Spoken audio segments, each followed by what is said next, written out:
वक्रतुंड महाकाय सूर्यकोटि समप्रभः निर्विघ्नं कुरु मे देव सर्वकार्येषु सर्वदा लोकाभिरामं रणरङ्गभीमं प्राचीनमयेन्द्रं रघुवंशनाथं किकान्धरूपं करुणाकरन्दं श्रीरामचन्द्रं शरणं प्रपद्ये शान्ताकारं भुजगशयनं पद्मनाभं सुरेशं विश्वाधारं गगनसदृशं मेघवर्णं शुभांगं कि लक्ष्मीकान्तं कमलनयनं योनिभिर्ज्ञानगम्यं वन्दे विष्णुं भवभयहरं सर्वलोकैकनाथं सच्चिदानन्दरूपाय विश्वभूतपत्यादिहेतवे तापत्रयविनाशाय श्रीकृष्णाय नमः। कि ओम नमो भगवते वासुदेवाय हरे परमात्मने प्रणतहक्लेशनाशाय गोविन्दाय नमो नमः। गुरुर्ब्रह्मा गुरुर्विष्णुः गुरुर्देवो महेश्वरः गुरुः साक्षात् परब्रह्म तस्मै श्री गुरवे नमः। कथा में प्रवेश करने से पूर्व 2 मिनट के लिए वाणी को पवित्र करते हुए दोनों हाथ उठा करके ताली सेवा देते हुए भाव गंगा में गोते लगाते हुए वाणी से राधा नाम का आश्रय लेते हुए इस भगवत गुणावास इस भजन से इस कथा में प्रवेश करेंगे। राधे राधे जपा करो कृष्ण नाम रटो राधे राधे जपा करो कृष्ण नाम रटो राधे राधे जपा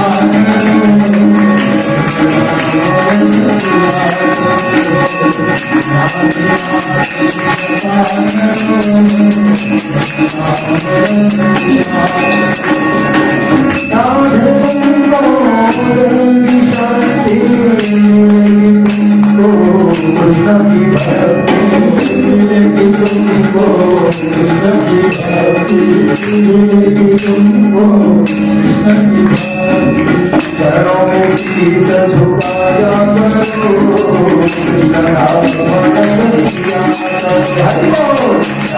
राधे जपा करो राधे राधे जपा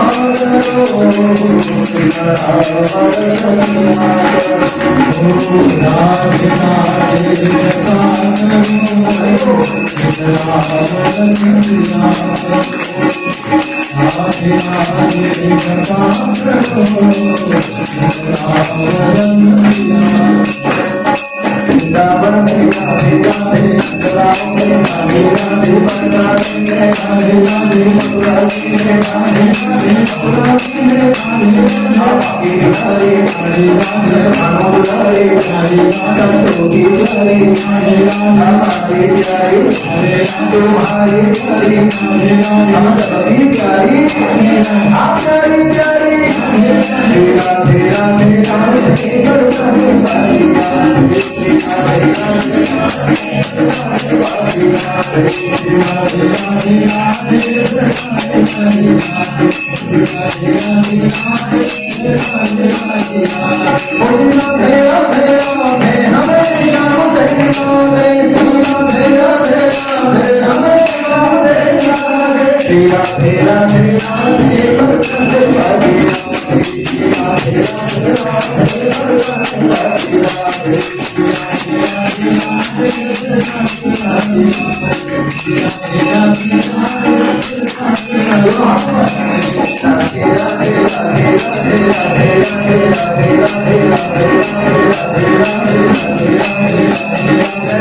राधे राधे राधे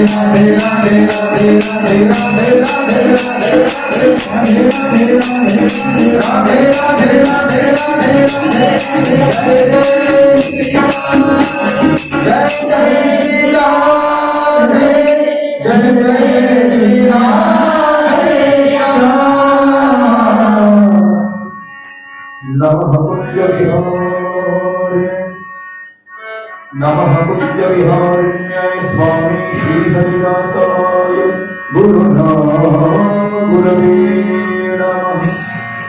लाख बार कहे हरि हरि एक बार श्री हरिदास भक्त भक्ति भगवंत गुरु चतुरनाम पदवंत कीर्णांशत विभणनेक। जय जय श्री राधारमण जय जय श्री नवल किशोर जय गोपिका चित चोर प्रभु जय जय माखन चोर जय जय माखन चोर जय जय माखन चोर। बोलिए माखन चोर भगवान की जय। विष्णु पुराण भगवान की जय। आगे बिहारी लाल जय। नंदातय भगवान जय। गीता देवी माता की जय। सद्गुरुदेव भगवान की जय। आनंद की जय। पुंडरीक वरदाहरि विठ्ठल श्री ज्ञानदेव पंढरीनाथ भगवान की जय। ज्ञानेश्वर महाराज की जय। जगद्गुरु तुकाराम महाराज की जय। शांति पर ब्रह्म विग्राम महाराज की जय।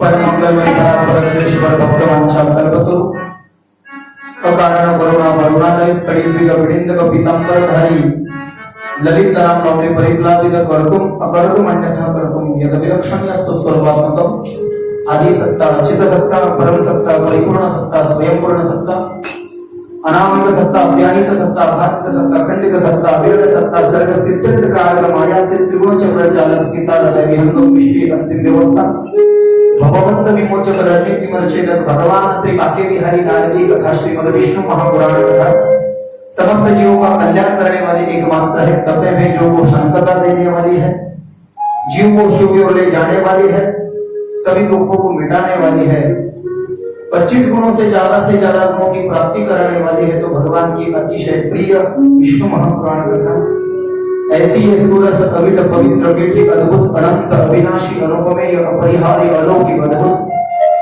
भगवान विष्णु नारायण की प्रतिमामय मूर्ति विष्णु महापुराण कथा जन्माष्टमी के उपलक्ष्य में आयोजित लघु स्वरूप में इस दत्त विहार में दत्त मंदिर में सभी वारकरी भक्तों के आग्रह से उनके एकत्रीकरण से उनके समायोजन से सहयोग से 24 अगस्त से 31 अगस्त तक ये होने वाली संगीतमय विष्णु महापुराण कथा इस कथा का द्वितीय दिवस कथा में उपस्थित वेदाध्ययन तत्पर लोक ज्ञाननिष्ठ तपोनिष्ठ वयोनिष्ठ ज्ञानवर्ध तपोवर्ध वयोवर्ध गुणीजनी लोग सभी भगवत करण कमल चरण भगवत चरण कमलामुरारी सभी लोगों को राधे राधे जय सिया राम ओम नमः शिवाय जय माता दी जय गौ माता दी।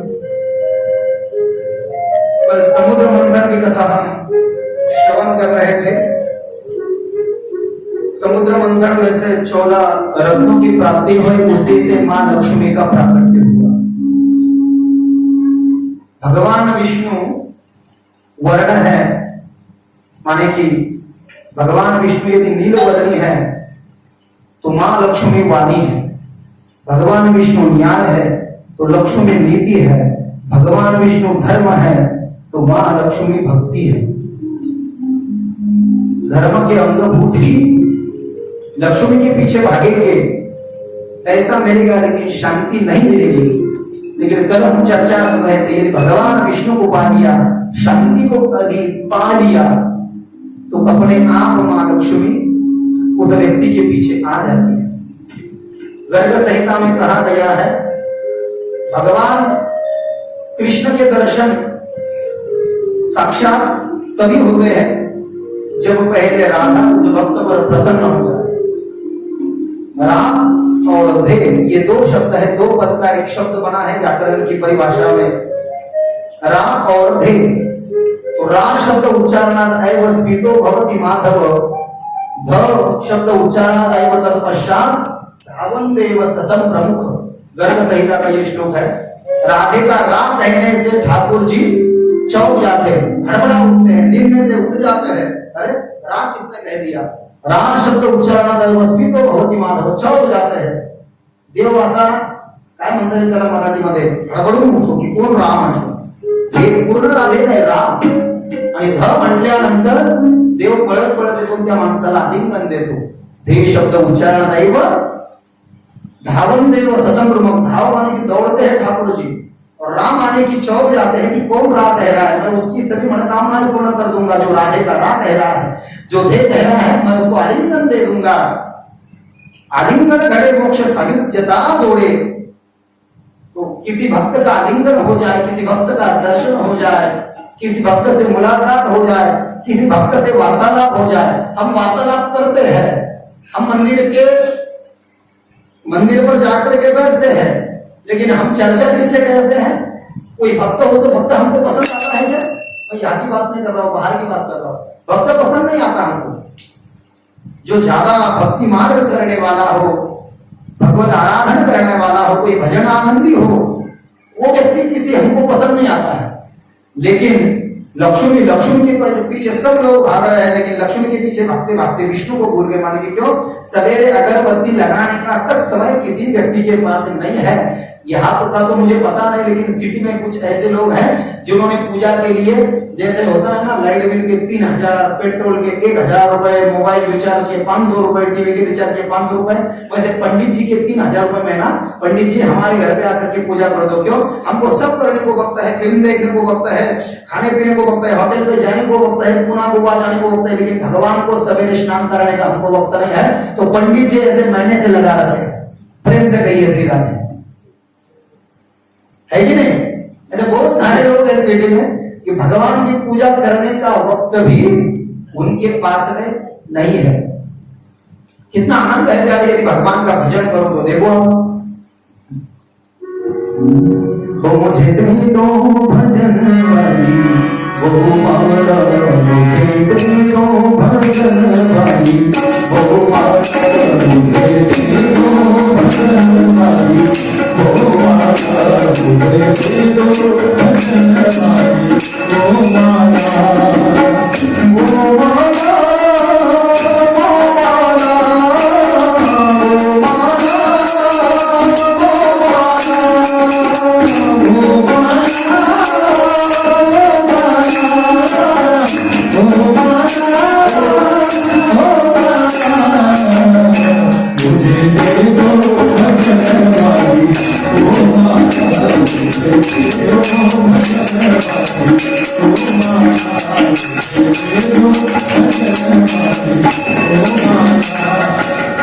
जो माला बाई मीरा ने फेरी, जो माला बाई मीरा ने फेरी, जो माला बाई मीरा ने फेरी, जो माला बाई मीरा ने चीरा बढ़ा गए नंदलाला, हो चीरा बढ़ा गए नंदलाला, मुझे दे दो भजन वाली, वो माता मुझे दे दो भजन वाली, वो माता, वो माता,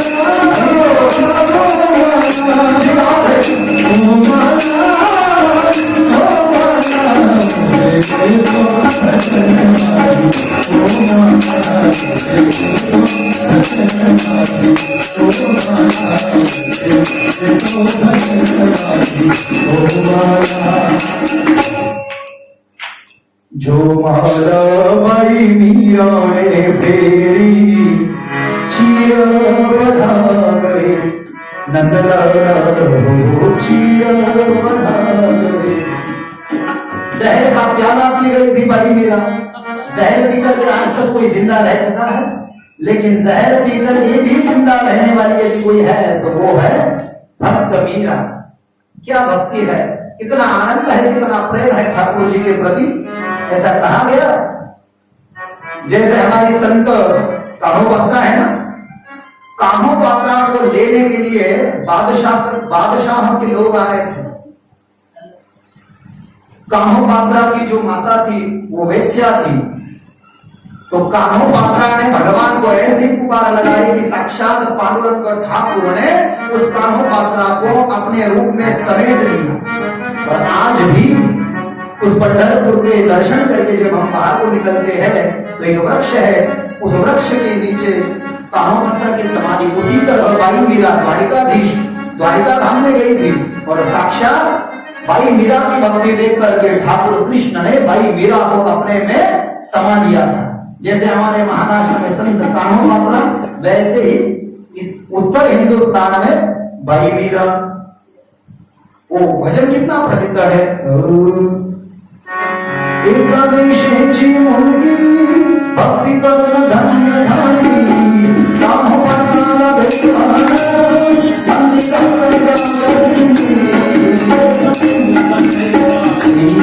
हरे राम देव पायरी संतों बसेदारी, हरे राम देव पायरी हरि मनाई तत्वाला निपुराई पांडरी, हरि मनाई तत्वाला निपुराई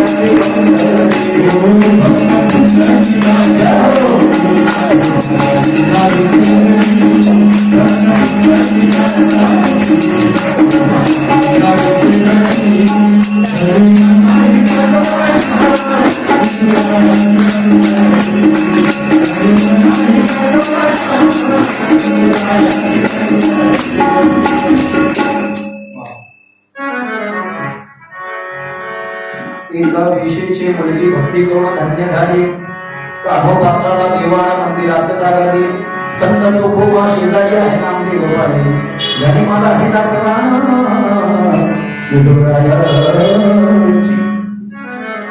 विषय लक्ष्मीपुराण मी सांगत होतो। विष्णू महापुराण ठेवण्याचा उद्देश तो पैशासाठी लोग लाख इकट्ठे करोड़ों हीरे मोती, कफन में कोई जेब नहीं होती है, सब जमा कर रहे लेकिन सरकार में कोई लगाने को निरीहो आश्रुते महत धनेन किम यज्ञ, ये सुभाषित है। धनेन किम यज्ञ, अरे वो धन किस काम का, सुभाषित का श्लोक में कह रहे हैं। वो धन किस काम का, जिस धन से भगवान का कार्य नहीं किया जाए और जिस धन का उपयोग न किया जाए वो धन क्या काम। ऐसे धन को आग लगा देनी चाहिए प्यार। धनेन किम यज्ञ, बहुत कमा रहे लोग लेकिन न तो धर्म के लिए खर्चा करने की इच्छा है और न तो खुद के लिए। कुछ कमाने वाले तो इतने हैं, इतना पैसा है कि चाहे तो पैसे पे सो सकते हैं लेकिन कभी भी देखा तो चेहरे पे प्रसन्नता नहीं है, मैले हुए कपड़े पहने हैं, कभी भी मैले हुए कपड़े। तो धन का क्या उपयोग क्या है जिसका उपभोग न किया जा सके, वो धन किसी काम का नहीं। कहा गया है यदि हम 100 रुपए कमाए, स्कंद पुराण में बहुत सुंदर वर्णन किया गया है, 100 रुपए यदि हम कमाते हैं तो 10 रुपए हम भगवान के लिए लगाए। भगवान के लिए मन में कथा के लिए नहीं कह रहा हूं, घर पर ऐसा उत्सव होना चाहिए हमारे कि 10 रुपए भगवान के नाम से ही डाले जाने चाहिए अलग से। 1000 रुपए कमा रहे हैं तो 100 रुपए, 10,000 रुपए कमा रहे हैं तो 1,000 रुपए, लेकिन नहीं इतना कर पाते तो साल में कभी अन्नदान का कार्यक्रम होना चाहिए, भजन का कार्यक्रम होना चाहिए। ये कुछ तो भी सत्कार्य जो हम करते हैं, ये स्कंद पुराण में वर्णन है। दशांश का बहुत बड़ा महात्म्य है हमारे सनातन हिंदू धर्म में, शास्त्र में। न्यायोपार्जित वित्तस्य दशमांशेन धीमताः कर्तव्यो विनियोगस्य ईशभृत्यर्थमेव च। अध्याय नंबर 5 आणि श्लोक नंबर 60, अध्याय नंबर 5 श्लोक नंबर 60 माहेश्वर केदार खंड स्कंद पुराण, त्याच्यात 5व्या अध्यायातला 60 नंबरचा श्लोक आहे हा। न्यायोपार्जित वित्तस्य, न्यायानं कमवलेलं धन, न्यायोपार्जित वित्तस्य दशमांशेन धीमता, न्यायानं कमवलेल्या धनाचा 10वा हिस्सा देवाला द्या। दशांश म्हटलेला आहे त्याला, दशमांशेन धीमता कर्तव्यो विनियोगस्य ईशभृत्यर्थमेव च। म्हणून जर समुद्र मंथनात काल लक्ष्मी निघाली ना तर सगळेजण मला मला मला मला मला करू लागले का? लक्ष्मी है, धन की यदि देवी है वो, तो सभी ने चाहा कि मुझसे शादी हो जाए, मुझसे शादी हो जाए। पराशर ऋषि कह रहे हैं विष्णु पुराण में प्रथम अंश में, लेकिन नहीं, लक्ष्मी भी धन के लिए जो लोग बेचैन हैं, सोने की चैन आ गई गले में लेकिन चैन से नहीं सो पा रहे बहुत सारे लोग। चैन से सोने के लिए उनको रात में गोली खाना पड़ रही है। क्यों? चैन आ गए सोने के ऐसे टप्पू टप्पू चैन आ गई, लेकिन चैन से नहीं सो पा रहे थे, सोने के लिए उनको गोली खाना पड़ रही है। तो लक्ष्मी भी कहती है, हाँ हूं मैं लक्ष्मी, मैं धन हूं, मैं पैसा हूं, यदि कोई मुझे प्रसन्न करे तो माना मान कर दूंगी उसको, लेकिन कब? जब मेरे स्वामी चाहेंगे। इसलिए लक्ष्मी ने किसी का स्वीकार नहीं किया। सागर मंदिर से लक्ष्मी निकली, हाथ में वरमाला है, जो भी दूल्हा आएगा उससे शादी करेगी। लेकिन नहीं, सामने से हमारे ठाकुर गोविंद गरुड़ पर विराजित होकर के आ रहे थे, लेकिन ठाकुर जी के गले में उसने माला डाल दी। क्यों? क्योंकि लक्ष्मी भी चाहती है कि मुझे शांति चाहिए, और शांति जीवन में समाधान तभी मिल सकता है प्यारे, जब हम ठाकुर को प्रसन्न कर ले। जिसने ठाकुर को प्रसन्न कर लिया, लक्ष्मी अपने आप ही उसके पीछे आ रही है। पराशर ऋषि आगे कहते हैं, यह समुद्र मंथन की कथा होने के बाद में आगे भगवान दत्तात्रेय के कथा का संकेत किया गया है। भागवत में बहुत बड़ा विस्तार है इस कथा का। श्री पराशर उवाच इदं तं शृणु मैत्रेय यत पृष्टोऽहमिह त्वया श्री संबंधं मयापेतं छुटमासिं परिचितः। प्रभू ऋषीचा वंश सांगितला या समुद्र मंथनाच्या नंतर। जिस प्रभु ने भगवान के हृदय में लात मारी थी, और जिस प्रभु के भगवान के हृदय में लात मारने की वजह से हमारे भगवान बालाजी बन गए, वो कारण है प्रभु। और प्रभु वंश में ही भगवान दत्तात्रेय के अवतार की कथा हुई है। ये सागर मंथन के बाद में पराशर ऋषि मैत्रेय ऋषि को भृगु ऋषि की कथा कह रहे हैं। भृगु ऋषीची पत्नी आहे ख्याती, पराशर सांगतायत मैत्रेयाला। आणि मग भृगु ऋषी आणि ख्याती यांना एक मुलगी झाली, ती साक्षात लक्ष्मीचा अंश होती। त्या मुलीला धाता आणि विधाता अशी दोन मुलं झाले। त्या दोन्हीही मुलांचा विवाह मेरूच्या मुली आयती आणि नियती, मेरू पर्वत, मेरू नावाचा पर्वत, त्या मेरू नावाच्या पर्वताला दोन मुली आहेत। मोठीचं नाव आहे आयती आणि लहानीचं नाव आहे नियती। आयती म्हणजे काय? डायरेक्ट आईक, आणि नियती म्हणजे जो प्रकृतीची आहे जी तो, आणि मेरू पर्वत, मेरू पर्वताची मोठी मुलगी आयती आणि नियती यांचा विवाह या ठिकाणी त्या माता लक्ष्मी जी आहे ना, भृगु ऋषीची ख्यातीची मुलगी, तिला झालेल्या मुलांसोबत यांचा धाता आणि विधाता माता लक्ष्मीचे पुत्र भृगु ऋषी आणि ख्यातीचे नातू त्यांच्यासोबत विवाह झाला। आयतीला एक मुलगा झाला, त्याचं नाव प्राण ठेवलं, आणि नियतीला एक मुलगा झाला, त्याचं नाव मृकंडू असं ठेवलं। आयती आणि नियती मेरूचे ज्या दोन मुली आहेत, आयतीला एक मुलगा झाला, नियतीला एक मुलगा झाला। नियतीच्या मुलाचं नाव ठेवलं मृकंडू, आणि मृकंडूला जो पुत्र झाला देशपांडे काका, त्याचं नाव आहे मार्कंडेय। ज्या मार्कंडेयावरती एक सेपरेट पुराण बनलेलं आहे, मार्कंडेय पुराण। 18 पुराणापैकी एक पुराण आहे, वही मार्कंडेय, जिस मार्कंडेय ने भगवान विष्णु को प्रसन्न किया भागवत में। और भगवान ने कहा क्या चाहते हो? तो उसने कहा मैं आपकी माया देखना चाहता हूँ। भगवान ने कहा दूसरा कोई वर मांगो, माया बहुत कठिन है, नहीं मैं माया ही देखना चाहता हूँ। तो भगवान ने प्रलय किया, और उस प्रलय में उस मार्कंडेय की इच्छा पूरी की। भगवान ने दिखाया इस प्रलय में मैं अब बाल रूप बन चुका हूँ। एक वट का पत्ता था, उस वट के पत्ते पे भगवान शयन कर रहे थे, सांस खींच रहे थे, तो मच्छर समान होकर के मार्कंडेय भगवान की नाक में जाने लगे। और जब भगवान ठाकुर जी सांस को बाहर फेंक रहे थे, तो उस वायु के बाहर में वो मार्कंडेय बाहर आ रहे थे। हजारों साल उस मार्कंडेय को ऐसी माया का दर्शन भगवान ने कराया। यही मार्कंडेय, ये मेरू के मृकंडू के नाती है और नियति के पुत्र है, और इस मृकंडी के नाती है। मृकंडूला जो पुत्र झाला, मृकंडूच्या नंतर मार्कंडेयाच्या नंतर प्राण हा एका मुलीचा पुत्र, याच्या मुलाचं नाव राजवान, आणि मार्कंडेय ऋषीला जो मुलगा झाला त्याचं नाव ठेवलं वेदशिला। राजवानामुळे भृगु वंशाचा फार मोठा विस्तार झाला, आणि त्याच राजवानाच्या वंशामध्ये पुढे अत्रि नावाचे ऋषी झाले।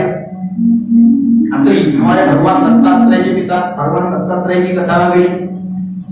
अनुसूयतरी संभूतो दत्तात्रेयो दिगंबर अनुसूयतरी संभूतो दत्तात्रेयो दिगंबर संभूतो दत्तात्रेयो दिगंबर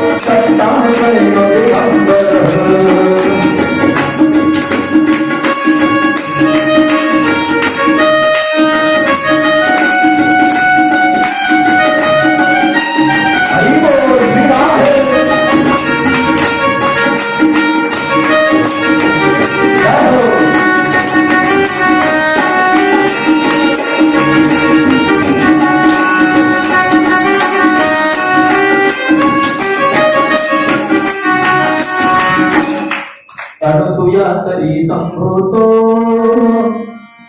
अनुसया ही देवहूती मातेची मुलगी आहे. पुढे कथा ऐकायला भेटेल आपल्याला मळवंतर पुराणामध्ये. 14 मळवंतराची चर्चा संपूर्ण पुराणामध्ये आलेली आहे. यापैकी स्वयंभू म्हणून हा पहिला म्हणू आहे.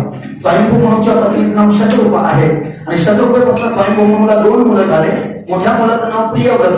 प्रियव्रताला 2 पत्न्या. पहिल्या पत्नीला 10 पुत्र. त्यापैकी 10 पुत्रापैकी 7 पुत्र 7 द्वीपाचे स्वामी. हे 7 द्वीप जे आहेत ना, लक्ष, लव, क्रौंच, हे 7 द्वीपाचे अधिपती 7 पुत्र. आणि दुसरा जो पुत्र आहे वृत्तांतात त्याची कथा आता लगेचच येईल, ध्रुव मुलाची.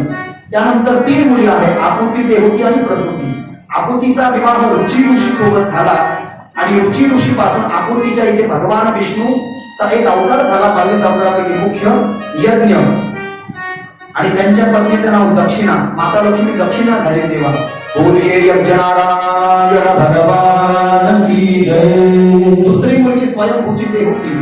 तर देवहूतीचा विवाह कर्दम ऋषी सोबत झाला आणि कर्दम ऋषी पासून देवहूतीला 9 मुली झाल्या आणि 9 कपिल महामुनी झाले. बोलिये कपिल नारायण भगवान की जय. तिसरी मुलगी प्रसूती. प्रसूतीचा दुसरा विवाह म्हणजे पहिला दक्षाला 2 बायका आहेत. पहिल्या बायकोचं नाव आसिकबणी. आसिकबणीपासून हजार पुत्र ते तपश्चर्या करायला गेले. आणि दुसरी पत्नी ही प्रसूती. या प्रसूतीपासून 60 मुली. 60 मुलीमध्ये सगळ्यात लहान सती ही प्रसूती मा. तर आपण ही कथा ऐकत आहोत भगवान दत्तात्रेयाची. तर जी रघुवंशामध्ये जे अग्नी नावाचे ऋषी झाले हे भगवंताची तपश्चर्या करायला आणि का वृक्ष नावाच्या कुल पर्वतावरती गेले. त्यांच्या पत्नीचं नाव अनुसया. मां अनुसया जैसी कोई पतिव्रता नहीं प्यारी. मां अनुसया का पातिव्रत्य का व्रत देखने के लिए तीनों देवियां विवश हो गई थी अन्य पुराणों में. क्योंकि भगवान विष्णु की पत्नी मां लक्ष्मी, भगवान ब्रह्मदेव की पत्नी मां सावित्री और भगवान शंकर की पत्नी मां पार्वती, इनको लगता था बाबा जी हमारी जैसी पतिव्रता इस संसार में कोई नहीं है. लेकिन नारद जी ने इनका भ्रम दूर कर दिया. उन्होंने कहा इस वक्त भूतल में अत्रि की पत्नी अनुसया गुरोदर है और उस मां अनुसया जैसी पतिव्रता कोई नहीं है. अहिल्यां द्रौपदीं सीतां तारां मंदोदरीं तथां पंचकन्यां नित्यं महापातकनाशनम्. तुका म्हणे पतिव्रता तिची देवावली सत्ता. सत्यवान और सावित्री देवी भागवत में कथा आई. जुमसेन का पुत्र सत्यवान से शादी हो गई सावित्री की. ये सावित्री राजा की कन्या थी लेकिन वो लकड़हारा पसंद आ गया उसको बाबा जी. और शादी होने के पश्चात वह सत्यवान एक दिन जंगल में जब लकड़ियां काटने के लिए गया, नीचे लकड़ियां न होने की वजह से पेड़ पर चढ़ा और हाथ में कुल्हाड़ी लेकर के वृक्ष की लकड़ियां जब काट रहा था तो एकाएक से नीचे गिर पड़ा और मर गया. भगवान को प्यारा हो गया. भगवान यम ने उसके प्राण छीने और उस प्राण को लेकर के जब जा रहे थे ना ऊपर, तो तब सावित्री रोने लगी. मेरी इतनी भक्ति है, चाहे मेरा प्राण ले ले भगवान को, लेकिन मेरे पति के प्राण मुझे लौटाने ही होंगे. और सावित्री यम के पास गई अपने पति के पीछे और यम से बहुत शास्त्रार्थ किया, धर्म की चर्चा की, यम को धर्म के बारे में समझाया और मरा हुआ पत्नी पति सावित्री ने जीवित करके लाया. ये पातिव्रत्य की शक्ति है प्यारे. इतना ही नहीं, रामायण में इंद्रजीत की पत्नी सुशीला, वो इंद्रजीत की जो पत्नी है ना, तो इंद्रजीत की पत्नी सुलोचना, उसके पति का धड़ जो है ना शरीर छिन्न भिन्न कर दिया था लक्ष्मण ने, उसी के पिता ने एक बाण से इंद्रजीत की गर्दन उड़ा दी, दूसरी बाण से उसकी कमर काट दी, तीसरे बाण से उसका एक बाहु काट दिया, चौथी बाण से उसका ये बाहु काट दिया। और जैसे ही इंद्रजीत मरा प्यारे, तो अपनी महल में बैठी थी सुलोचना और श्रृंगार कर रही थी दर्पण में देख करके। लेकिन जब उसके पति का वध हो गया, वो तो युद्ध भूमि पे हुआ था, लेकिन उसको पता चला हो ना हो कुछ अनहोनी हुई है। बाहर आई, आंगन में देखा सुलोचना ने रावण की सूचना, रावण के जो पुत्र है ना प्यारे 1 लाख सबसे बड़ा पुत्र है इंद्रजीत, कोई नहीं मार सकता। मेघनाथ मेघों में जाकर के युद्ध करता है मेघनाथ, इंद्रजीत इंद्र को जीतता है, शक्रजीत इंद्र को जीता है, इतने सारे नाम है उसको, कौन मार सकता है उसको। लेकिन जब सुलोचना ने देखा कि वाल्मीकि रामायण की कथा है प्यारे, तो उस इंद्रजीत के शरीर का दाया हाथ माने कि सीधा हाथ राइट हैंड कटा हुआ पड़ा था। और सुलोचना आ गई और सुलोचना ने अपने पति के उस टूटे हुए हाथ को देखा और उस हाथ को पहचाना। स्वामीनाथ, आपकी ये दशा किसने कर दी? उस हाथ को उठा करके सुलोचना ने अपने हृदय से लगाया और सुलोचना बहुत रोने लगी।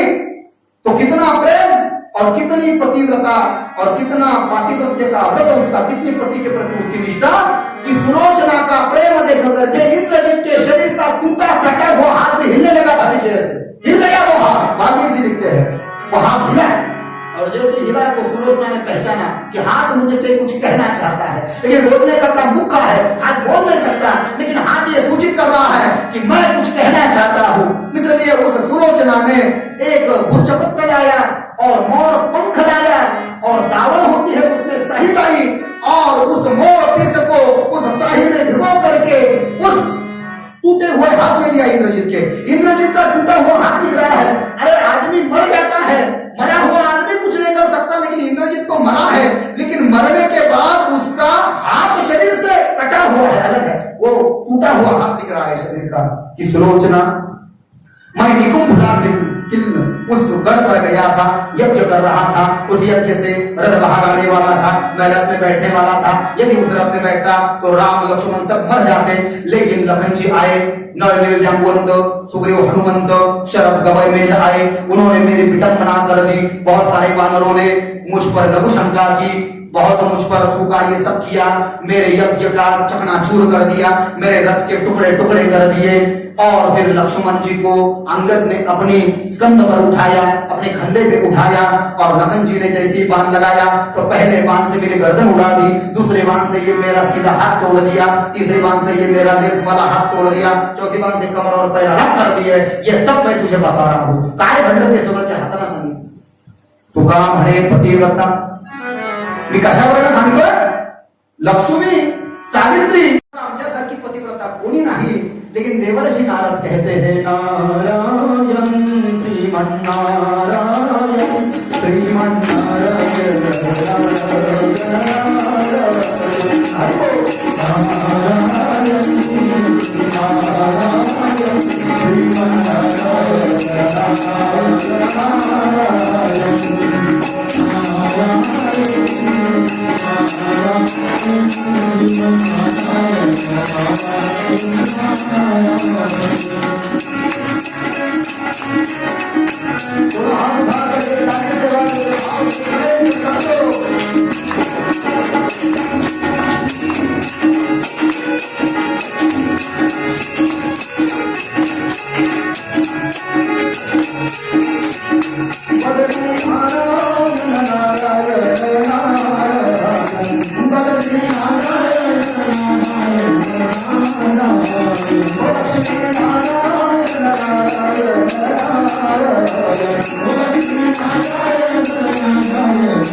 दिन रात भजन करने वाले देवर्षि नारद घूमते घूमते गए ऐसे बहुत सारे पतिव्रता हम सब है ही, लेकिन बहुत सारे उदाहरण मैंने तो सिर्फ सुलोचना और अनुसया माता में बता रहा हूँ। ये विषय अब ये कथा इसमें आ गई ना, मां अनुसया की भगवान दत्तात्रेय रहेगी माता जी, लेकिन इतना तुकाराम महाराज भी उसका गौरव करते हैं कि इतना तेज होता है उस स्त्री का। आगे पता चलेगा कि कितनी शक्ति होती है उस पातिव्रत्य के व्रत में जो हमारे अनुसया मां में है। तीनों देवताओं को बच्चे करने पर विवश, बच्चे बनने पर विवश कर दिया था उसकी उस तेज ने शक्ति ने। देवर्षि नारद ने कहा आप रथा गर्व कर रहे हो मां सावित्री, लक्ष्मी और पार्वती, आप पतिव्रता हो, इसमें कोई दो राय नहीं, लेकिन आपसे बड़ी पतिव्रता इस वक्त इस भूतल पर मौजूद है, वो गर्भवती है और मां अनुसया उसका नाम है, अत्रि ऋषि की वह पत्नी है, रघुवंश में उत्पन्न हुए अत्रि ऋषि। तो तीनों देवताओं को इन्होंने आज्ञा की कि आप जाओ और मां अनुसया के उस पातिव्रत्य के व्रत का भंग कर दो। विष्णु पुराण में भी बड़ा सुंदर प्रसंग ये आया है। रघुवंश में पराशर ऋषि मैत्रेय से कह रहे हैं, भागवत में ज्यादा विस्तार है इस कथा का, और दत्त पुराण में तो है ही है। तीनों देवता नहीं जा सकते, लेकिन पत्नी की आज्ञा न मानना ये ब्रह्म हत्या का दोष शास्त्र में कहा गया है। और कुछ न कुछ वचन भी होते हैं पुरातन काल में, जब अत्रि ऋषि मां अनुसया को लेकर के कुल पर्वत पर गए, वृक्ष कुल पर्वत पर प्राणायाम किया, तो प्राणायाम करके एक पैर को धरती के बल रख करके दूसरे पैर को घुटने के बल मोड़ करके दोनों हाथ ऊपर करके तपस्या कर रहे थे। किसकी? भगवान विष्णु की कर रहे थे तपस्या। ओम विष्णवे नमः, तपस्या को विष्णु की कर रहे थे, लेकिन अत्रि ऋषि की तपस्या देख करके विष्णु के साथ में दर्शन देने के लिए शंकर और ब्रह्मा भी आ गए। अत्रि ऋषि और अनुसया मां को कहा हम प्रसन्न हैं, आके बोलिए। अत्रि ने कहा मैंने एक ही तपस्या की, आप तीनों क्यों आ गए? उन्होंने कहा बाबा जी हम आपके पुत्र बन करके आना चाहते हैं, क्योंकि भगवान भी पुत्र बनना चाहता है, लेकिन किसका? भगवान को पुत्र बनने का एक ही लक्षण है, भगवान को अच्छा पुत्र चाहिए। शुद्ध बीजा कोटि बड़े रसार गोमटी मुख्य अमृताची वाणी देह रेवाचे कारणी सर्वांग निर्मल चित्त जैसे गंगाजल तुका म्हणेता पदाची दर्शने विश्रांती। 37 नंबरचा मंत्र तुकाराम महाराज गाण्यामध्ये सांगतायत, भगवंताला जन्म घेण्यासाठी कुळ चांगलं पाहिजे, पवित्रते कुळ पावन उद्देश, जेथे हरीचे दास जन्म घेती नारायण नामे भूजिम मुक्त। म्हणजे चांगलं कुळ भगवंताला पाहिजे। तुम्ही आम्हाला नाही बोलवलं, शंकर आणि ब्रह्मदेव म्हणाले, पण आम्हाला तुमचा मुलगा होऊन यायचा है ना।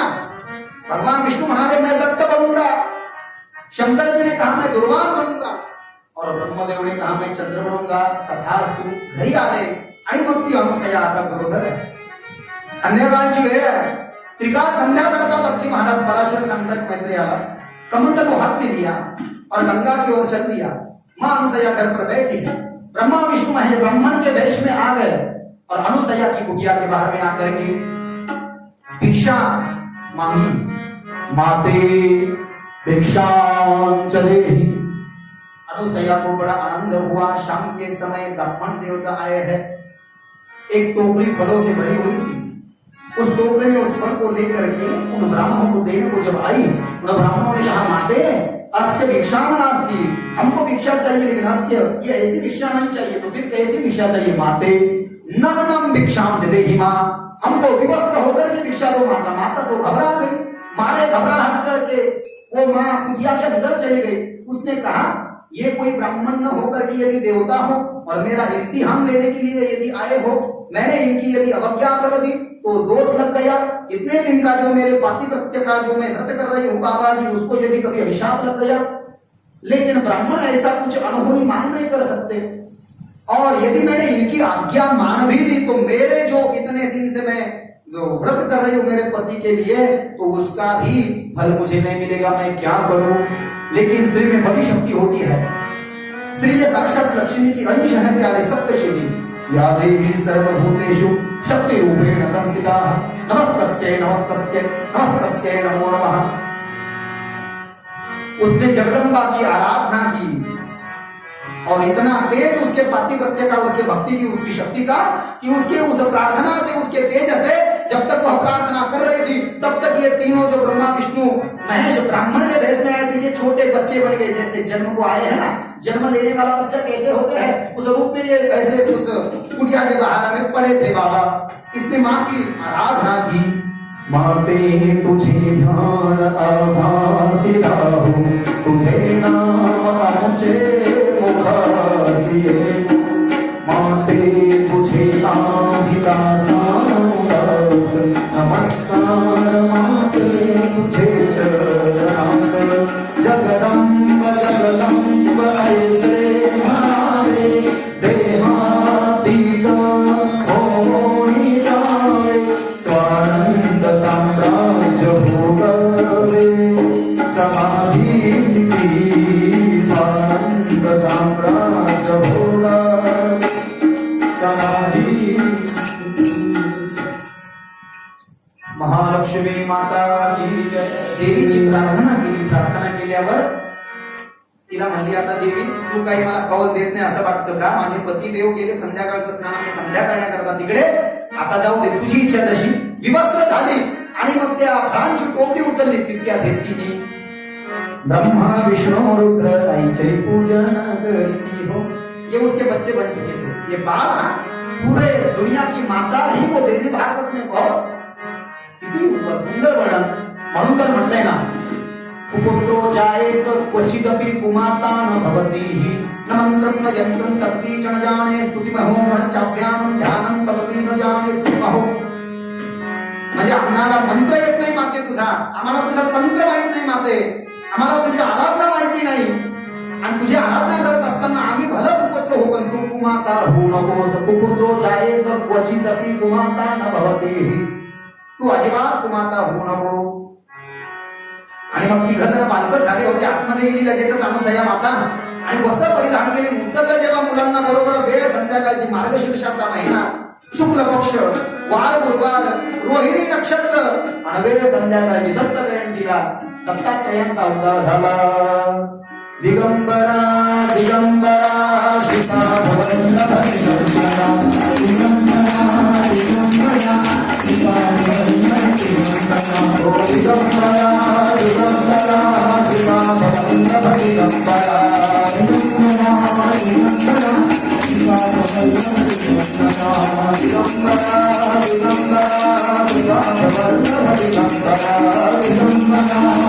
दिगंबरा सीता वल्लभ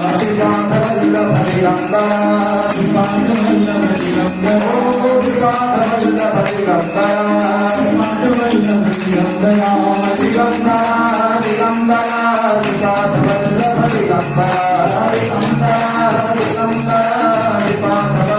दिगंबरा,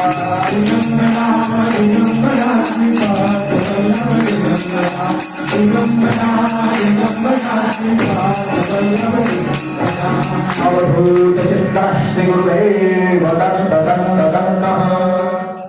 या भृगुवंशामध्ये भगवान दत्तात्रयाच्या जन्माच्या नंतर पुढे आणखीन काही वंशाच्या कथा सांगितल्या. याच वंशामध्ये पुलस्त्य ऋषी जे सप्तर्षीपैकी एक आहेत, त्या पुलस्त्यांचं अवतरण झालं. आणि पुलस्त्याच्या इथे अगस्ती नावाच्या ऋषींचा जन्म झाला. ज्या अगस्तीने रामायणामध्ये एका ओंजळीनं राक्षसांचा गर्भहरण करण्याकरता एका ओंजळीनं सगळा समुद्र पिऊन टाकला होता आणि एक वेळेस गर्दी केली तर तो सोडूनही दिला होता. जशा तसा त्या अगस्तींचा जन्म या वंशामध्ये झाला. पुढे ब्रह्मदेवाचा एक ज्येष्ठ पुत्र सांगितला जो, आणि त्याला देवही म्हटलेला आहे. तो ब्रह्मदेवाचा जो किंवा देव नावाचा पुत्र अग्नीची सेवा करत होता. आणि मग त्याचा विवाह स्वहा नावाच्या स्त्रीसोबत झाला. स्वहाला 3 प्रकारच्या अग्नी नावाचे पुत्र झाले, पावक, पवमान आणि शुची. अग्नीचे 3 प्रकार आहेत, 3 रूप आहेत. म्हणतात अग्नीच, पण पावक, पवमान आणि शुची. पावक म्हणजे विद्युत वगैरे हे जे लाईट पंख आहे हा अग्नी वेगळा आहे. आपण आग हवन वगैरे करतो आरती तो वेगळा आहे. आणि मंत्राने जो पेटवला जातो. पावक म्हणजे मंत्राच्या द्वारे, पवमान म्हणजे हे विद्युत वगैरे, आणि शुची म्हणजे या ठिकाणी जे आरती वगैरे आपण जे उदबत्ती वगैरे धूप लावतो त्याला शुची असं म्हटलेले. असे 3 प्रकार स्वहाच्या ठिकाणी ते 3 प्रकारचे अग्नी निर्माण झाले. त्यांच्यापासून 39 अग्नी जन्माला आले. इथून अग्नीचा वंश वाढला. त्यांनी अग्निवंशाचा खूप मोठा विस्तार केला. जो कोणी भृगुवंश आणि अग्निवंश यांचे परम श्रद्धेने स्मरण करतो त्याला पुत्राची प्राप्ती निश्चित होते, असं पराशर महाराज या ठिकाणी मैत्र ऋषीला सांगतात. आणि मैत्र ऋषीने पराशर जी ने नमस्कार किया, ऐसी कोई अनूठी भक्त की कथा कहो जिसे सुनकर के हृदय गदगद हो जाए। तो मैं तुझे ध्रुव की कथा कहता हूँ। ध्रुव का अर्थ ही होता है ध्रुव माने की भक्ति। तो आपने मुझे पूछा है तो ऋषिवर्य मैं आपको ये कथा सुनाता हूँ। पराशर उवाच प्रिय व्रत उत्तान पादो मनोः स्वयं भूवस्य तुः गौपुतो महावीर्यो धर्मज्ञो पथितो तव पयोरुत्तान पादस्य सुरुच्चाप्युत्तमस्तुतः अभीष्टायामदभूत ब्रह्मण पितरुं कुल्यनमल्लभा। स्वयंभू मनुच्या दोन पुत्रापैकी जो 2 नंबरचा पुत्र आहे उत्तानपाद, त्याची कथा अगोदर सांगितली। उत्तानपाद नावाचा जो राजा झाला त्याला 2 पत्नी होत्या। मोठीचं नाव सुनीती आणि लहानीचं नाव सुरुची। सुनीतीला जो मुलगा होता त्याचं नाव ध्रुव। पराशर सांगताय 4.5 वर्षाचं वय त्या ध्रुवाचं। आणि सुरुची जी होती सुरुचीच्या पुत्राचं नाव उत्तम, त्याचं वय 4 वर्षाचं। पण सावत्र म्हणलं की तुम्हाला माहिती आहे सगळे वांदे जमांदे। मागे पेपरला एक बातमी येऊन गेली, 2 सावत्र भावामध्ये जमत नव्हतं आणि त्याचे वडील एका भावाकडे जायचे म्हणून दुसऱ्याला राग यायचा। म्हणून त्या दुसऱ्या पोराने काय केलं बाबा, त्याच्या भावाचे सगळे बैल सोडून आणले आणि त्याच्या गोठ्यातले बैल आपल्या गोठ्यात आणून बांधले। आपल्या गोठ्यात बांधल्यानंतर तो बाप त्या पोराच्या विरोधात केस करायला पोलीस स्टेशन मध्ये गेला आणि पोलिसाला म्हणे साहेब माझी कंप्लेंट लिहा। ते म्हणे कोणाच्या विरोधात द्यायची, म्हणे पोराच्या विरोधात द्यायची। म्हणे पोराच्या विरोधात द्यायची, उठतो का म्हणे आता का भूताना हाणू तुला, कहून पोराच्या विरोधात कुठे बाप कंप्लेंट करत असतो का। मला सांगायचं काय ते सावत्र मला दृष्टांत सांगला, हा सिद्धांत लक्षात घ्या। वास्तविक पाहता ध्रुव हा 4.5 वर्षाचा आहे, उत्तम हा 4। मुलं ही निरागस असतात, मुलांच्या मनामध्ये कुठलाही द्वैत भाव नसतो। 10 वर्षापर्यंतची मुलं देवाघरची मुलं म्हटलेलं आहे त्यांना कुठल्याच प्रकारचा खोटा तुझा भाव त्यांच्या मनामध्ये नसतो। परंतु सुरुची ध्रुवाची सावत्राई म्हणजे उत्तानपादाची दुसरी पत्नी ही ध्रुवाचा द्वेष करत होती आणि भांडणं वारंवार व्हायचे। म्हणून भागवतात अशी कथा सांगितली, विष्णू पुराणामध्ये तसा संदर्भ वेगळा आहे थोडासा, पण भागवतामध्ये कथा थोड्या विशेष रूपाने सांगितलेली असल्यामुळे असं सांगितलं की त्याच्या महालापासून थोडासा वेगळा लांब महाल बांधून दिला होता सुनीतीला आणि ध्रुवाला। ध्रुवाला माहिती नाही की आपले वडील या नगराचे राजे आहेत, त्यांचं नाव उत्तानपाद आहे। पण एक दिवस ध्रुव मुलांसोबत खेळण्याकरता त्या पाठशाळेमध्ये गेला। त्या पाठशाळेमध्ये एक असा फळा लावलेला होता, हातामध्ये खडू घ्यायचं। सगळ्यांनी ठरवलं वेगवेगळे खेळ खेळतो आपण, परंतु आज असा खेळ खेळू की या फळ्यावर सगळ्यांनी आपल्या आई बापाचे नाव लिहायचे। ध्रुवानं फक्त आईचं नाव लिहिलं, ध्रुवाला वडिलाचं नाव माहिती नव्हतं। लहान मुलं कवळ्या मनाची मुलं ध्रुवाला चिडवायला लागली, निबाप्या रे निबाप्या, अरे बिना बापाचा रे बिना बापाचा, तू बिना बाप का है रे, देखो रे इसे बाप का नाम तक पता नहीं है। तो 4.5 साल के ध्रुव बच्चे को रोना आ गया। रोते रोते वो माँ के पास में आया और माँ के चरणों में रोकर के गिरने लगा, हे माँ। अपना माथा पटकने लगा, माँ क्या हुआ बेटा, तू इतना क्यों रो रहा है। माँ मुझे पहले मेरे पिताजी का नाम बता। ऐसे अचानक से क्यों पूछ रहा है, माँ पहले तू मुझे मेरे पिता का नाम बता। आई पहिले बाबाचं नाव काय, अरे काय झालं, अरे तू दमून आला रे बेटा, हातपाय धुवली तुला जेवायला वाटते नाही, पहिले मला माझ्या बाबाचं नाव सांग। अरे तुझं आणि माझं नशीब खूप काय रे, काय सांगू आता। या नगराचे राजे उत्तानपाद तुझे बाबा आहे, ते माझे पती आहे काय। या नगराचे राजे उत्तानपाद माझे बाबा आहे आई, आणि बाबा आपले राजे असताना आपण अशी इकडे राहतोय त्यांच्या सोबत राहायचं। आईकडनं नुसतं ऐकलं ध्रुवानं उत्तानपाद उसके पिता है, जो ध्रुव वैसे ही दौड़ते चला निकला और दौड़ते दौड़ते उस महल के पास आ गया। सेवकों ने अंदर जाने दिया, लेकिन सेवकों को पता था ये महाराज जी के बड़े पत्नी का महाराज जी का बड़ा बेटा, क्यों रोकेंगे सेवक। आणि ध्रुव उत्तानपाद महाराजांच्या सिंहासनाजवळ गेला।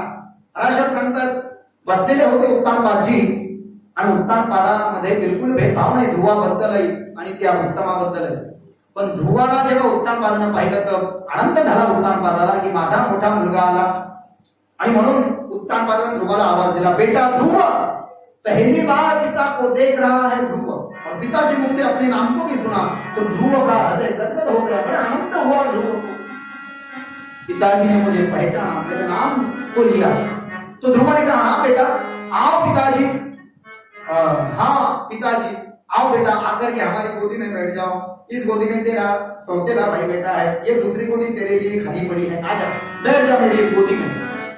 एका मांडीवरती उत्तम बसलेला होता, दुसऱ्या मांडीवरती तू येऊन बस असं म्हटल्यानंतर ध्रुव जेव्हा पळत पळत जाऊ लागला उत्तानपादाकडे, तेव्हा ती दुष्ट स्त्री आली, सावत्राई ध्रुवाची आली आणि ध्रुव मांडीवर बसणार उत्तानपाद राजाच्या तितक्यात त्या सुरुचीनं ध्रुवाचा हात पकडला आणि त्याला ओढलं आणि ओढून असं जमिनीवर आपटलं आणि म्हणाली खबरदार, तू काय समजलास, तुझी एवढी हिंमत, मी इथून 2 मिनिटासाठी इकडे काय गेले, लगेचच तू इथे आला तुझ्या बंडाच्या मांडीवर बसून पाहतोस, याद राख जिस दिन से तेरी मेरी शादी तेरे पिता से हुई है उस दिन से तेरी और तेरी माँ का हक तेरे पिताजी से खत्म हो गया है, यहाँ पर आना नहीं, तुझे यदि तेरे पिता की गोदी में बैठना है तो इस जन्म में जा, मर जा, अगले जन्म से मेरे कोख से जन्म ले तो ही तू बैठ सकता है, अन्यथा नहीं। इतनी दुष्ट स्त्री, छोटे बच्चे तो तब इसने बख्शा नहीं, 4.5 साल के बच्चे को ये ऐसी अनाप शनाप बात कर रही है।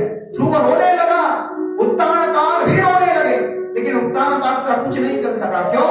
क्योंकि जो स्त्री की आज्ञा में रहते हैं लोग, तुकाराम महाराज कहते हैं पाहिले अभिनव होय जाचे जीण याचे अवलोकने परिचयद्वार। मराठीमध्ये त्याला बाहिले असं म्हणतात बाबा, तुकाराम महाराजांनी सांगितलं ते काय मी मनानं सांगत नाही। बाहिले अभिनव होय ज्याचे जीणे त्याचे अवलोकने परिचयद्वार, कासया ते जंत चिता ते संसारी, माकडांच्या वरी गारोड्याच्या आपली जगरवी सेवा पूजवी देवा सारखे, तुका म्हणे गाढव पशु केला नाश आयुष्यात। 1283 आणि 1282 नंबरचे 2 अभंग हे गाथ्यामध्ये सांगितले। बाईल तरी अयसी गोबी नरकी गोबी आणि वार घडोने ती तीर्थयात्रा केला पुत्रा हात सोका। काही बायांनी नवरे असे कुत्र्यावाने करून टाकले, तुका म्हणे मेल्यावरी नरकानेला, तुका म्हणे चिता गाढव केला आणि मेल्यावरी नरकानेला। आता हा नंबरचा अभंग त्याच्यामध्ये तुकाराम महाराज सांगतात, किती अभंग सांगितले पहा पण आपल्या लक्षात येईल।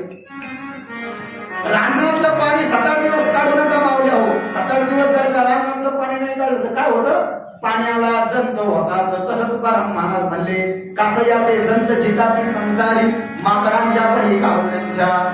माकडासारखी लोक जातात, माकडाचं असं या झाडावर त्या झाडावर, मी तुम्ही त्या अभंगातलं सांगतोय। उत्तानपाद राजा असताना त्याला बोलता नाही आलं की तू चुप बस, हाही माझा मुलगा आहे, तुझा मुलगा आहे, माझा मुलगा आहे। ध्रुवाला मांडीवर बसण्याची इच्छा, परंतु सुरीचीच्या रागाला सामोरं जायचं नाही म्हणून काही बोलता आलं नाही।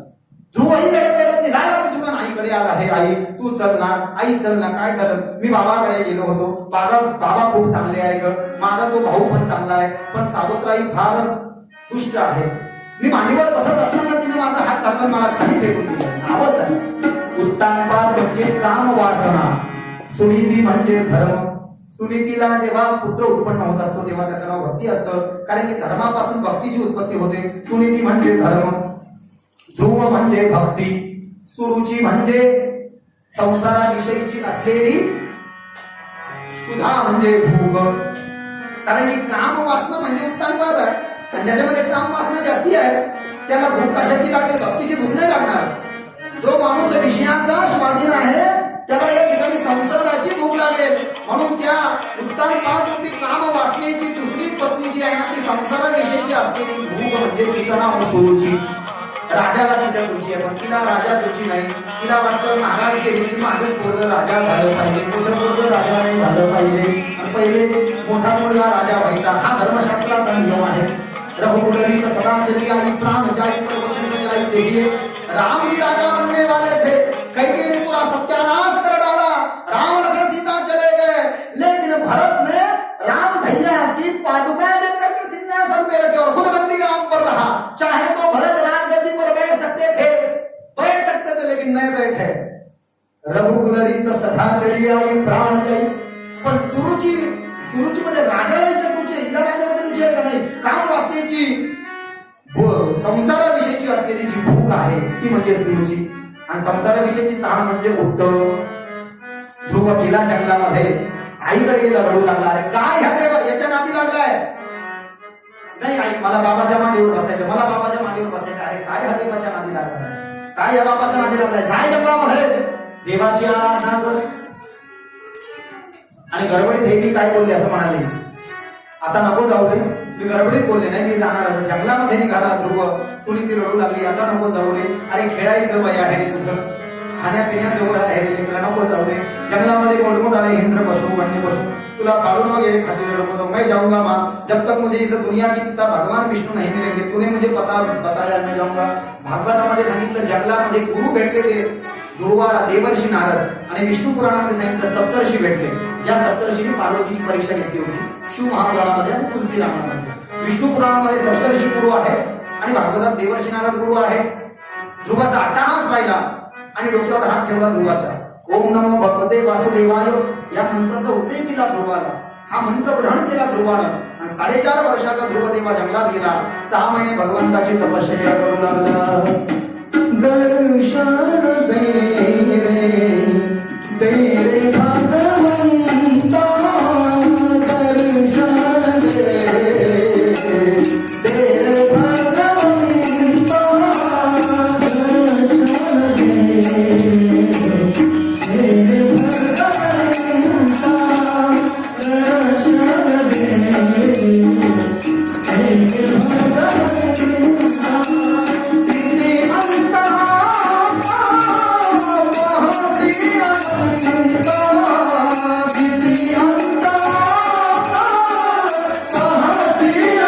भगवंता, दर्शन तेरे भगवंता,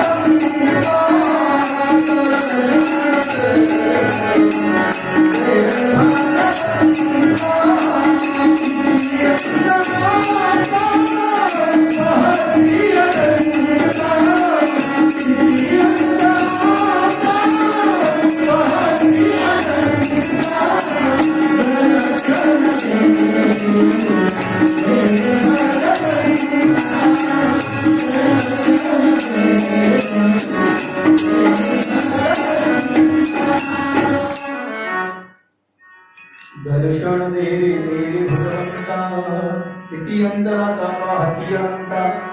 ध्रुव गेला 3 दिवस भगवंताचं त्याने सारखं आराधन केलं. ओम नमो भगवते वासुदेवाय. लहान मुलांना 4.5 वर्षाचं काही कळतं? आपल्याकडे 5-6 वर्षाची मुलं आहेत ना, 3-4 वेळेस कपडे बदलायचे, ट्युशनला जायचं नाही, मला झोपायचं, मला पाहिला आपण तो 4.5 वर्षाचा. 3 दिवस तपश्चर्या केली सारखी. 4थ्या दिवशी उठला, स्नान केलं, कंदमूळ फळं खाल्ली. भागवत कसं बोलणार.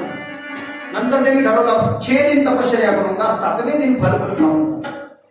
7 दिवसानंतर 14 दिवस तपश्चर्या करून 15वें दिवशी कंदमूळ फल खाल्ले. आणि ध्रुवान ठरवलं 1 महीने तक कुछ पानी वगैरह नहीं लेना है. सप्तर्षियों ने कहा ध्रुव यदि पानी पीने दिया तो भगवान विष्णु जल्दी मिलेंगे. इसको बोलते कठोर साधना.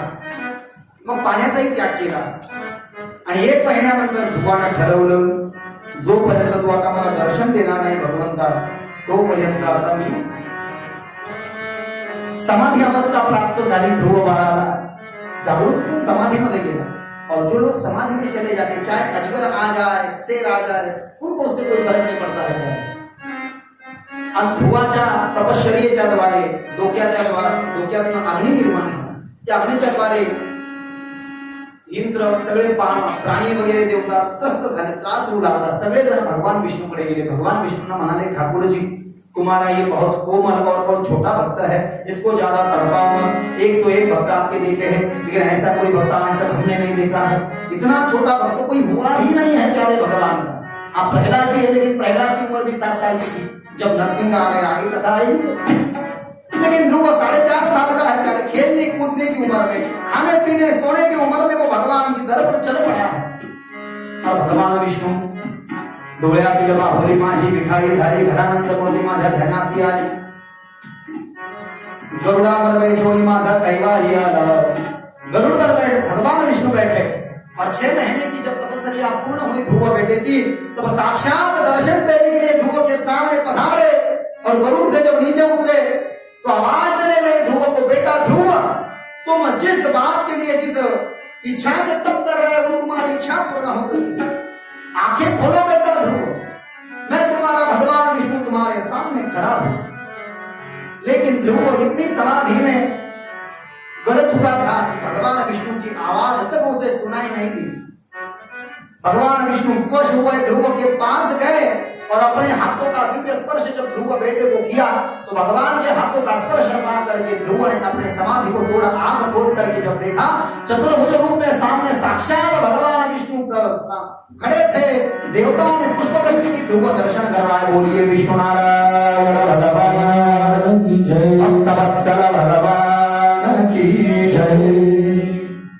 ध्रुवाने जेव्हा भगवान विष्णूचं ते सुंदर रूप पाहिलं, राजस सुकुमार मदनाचा पुतळा रमेश शिकळा, लोकदिया सुंदर ते ध्यान उभे विटेवरी, करकटावरी ठेवोळीला रूप पाहता लोचनी, सुख झाले हो साजनी। काय सुंदर दिसतोय देव। देवाचं जेव्हा रूप पाहिलं ध्रुवानी, देवाला बघतच राहिला। हात जोडून असा उभा बसलेला आहे ध्रुव, बघतोय देवाला, उभा राहिला, बघतोय कुछ मांगो बेटा ध्रुव। बहुत सारे भक्त वेटिंग लिस्ट में खड़े हैं आणि खूप जण तपश्चर्या करतायत, माग काहीतरी। तर ध्रुवाने काय मागितलं, माझे चित्त तुझे पायी, राहे कैसे करी काही, धरोनिया बाही अभाकाली दातारा, चतुराती शिरोमणी, कुललावण्याची खाणी, सगळा मुक्तामणी, धन्य तुझी विठोबा, करिया दिविराचा नाश, उदय होनी प्रकाश, तोडी आशा पाश। ते आपण जे काकड्यामध्ये मालिकेत जे अभंग म्हणतो ना, त्याच्यातले अभंग आहे पाचवी मालिका। ये पकड़ ले और ऊपर मुझे उठा ले, बस मला दुसरं काही नको। द्यायचं असेल तर तेवढंच ते, मला दुसरं काही लागत नाही। अरे काहीतरी असेल कसं, तुला माहिती है ध्रुवा, तू जो चाहता है वो देना मेरे बस की बात है। मैं अभी तुझे समीपता सलोकता सारी मुक्ति दे सकता हूँ, मेरे 5 मिटा सकता हूँ, लेकिन तुझे पता है तू इधर आने की खबर सुन करके तेरे पिताजी गुजर गए। माझं कवळं पोरग जंगलात गेलं हे ऐकून उत्तानपाद राजा मरण पावले। तेरे पिताजी कि मृत्यु होने के बाद में सिंहासन खाली नहीं रख सकते, इसलिए तेरा सौतेला भाई 4 साल का वो राजा बन गया। छोटा बच्चा क्या राज करेगा, इस बात को सोचते हुए यक्ष राक्षसों ने हमला बोल दिया और तेरा छोटा भाई, तेरा सौतेला भाई 4 साल का उन यक्षों के द्वारा मारा गया। अब तेरे राज्य की जिम्मेदारी तेरे ऊपर है और तेरे दोनों माए तेरा बेसब्री से इंतजार कर रहे हैं। तुझे वो कर्तव्य पूर्ण करना पड़ेगा। मैं विष्णु, मैं दुनिया का पालनहार तुझे वचन देता हूँ बेटा ध्रुव, 36,000 साल तक तू राज्य कर, ततोपरांत तेरे पुत्र को तू राजा बना और फिर मैं तुझे ऐसा पद दूंगा जब तक चांद सूरज रहेगा तब तक तू मेरे पास रहेगा। समझ लेना, वैकुंठ माने की पिसा देवी तो ध्रुव पद माने की अम्बेडकर चौक, इतना नजदीक ले लिया। पहले जाना है विष्णु लोक को तो कैसे जाना पड़ता है, राहु मंडल, सूर्य मंडल, नक्षत्र मंडल, सप्तर्षी मंडल, उसके बाद में विष्णू मंडल। पण हे किती दिवसाचे नंबर लावून आहे, त्याच्या आधी मागून येऊन सगळ्यात पहिला नंबर वैकुंठाहून निघाली की डायरेक्ट ध्रुवाचंच गाव म्हणजे ध्रुव मंडल, ध्रुव तारा लागतो। इतना नजदीक मैं तुझे दे रहा हूं ध्रुव, ये मेरी तुझे वरदान है। और दूसरा कुछ नहीं चाहिए। आप गोदी जमा करके नीचे बैठ जाओ। भगवंताला सांगितलं मांडी घालून बसा तुम्ही। भगवंत मांडी घालून बसले आणि ध्रुव आला आणि ध्रुव पटकन आला आणि भगवंताच्या मांडीवर बसला। जैसे भगवान वैसे तो पिता है ही भगवान सबके, ये तो हे हाडामासाचे माता पिता आहेत ना आपले, पण खरा देहाचा पिता तर भगवंतच आहे। म्हणून पुत्रवत प्रेम करू लागले भगवान विष्णू ध्रुवावर। ध्रुवाच्या अंगावरनं, डोक्यावरनं, मुखावरनं हात फिरवू लागले आणि म्हणाले आता मी गेलं पाहिजे, तूही जा ध्रुवा। आणि ध्रुवाला दर्शन देऊन त्याला मांडीवर बसवून त्याला प्रेम भाव भगवान अंतर्ध्यान झाले आणि ध्रुव इकडे आला। इकडे आल्यानंतर ध्रुवाला पाहून लोकांना आनंदही झाला, वापस आले असं रडू लागले की तुम्हारे जाने की वजह से हमारे राज्य में पूरा अनर्थ हो गया। तुम्हारे जाने की खबर सुनकर के महाराज जी को सदमा लगा और महाराज जी भगवान को प्यारे हो गए। तुम्हारा भाई राजा बना, वो भी भगवान को प्यारा हो गया। लेकिन जिस माँ की वजह से अनर्थ हुआ था उस सौतेली माँ को मिलने के लिए ध्रुव पहले गया। खरं तर त्यांनी जन्मदात्या आईला भेटायला पाहिजे होतं। सावत्राईने त्याला बसून नव्हतं दिलं, पण सावत्राईकडे आधी गेला। याला म्हणतात भक्त, याला म्हणतात प्रेम। त्या सावत्राईकडे जेव्हा ध्रुव गेला, हे माँ सुरुचि मैं तेरा पुत्र ध्रुव आ रहा हूं, तो सुरुचि ऐसा मुंह छुपाने लगी, लपू लागली, नको नको नको पाहू माझं वाईट तोंड।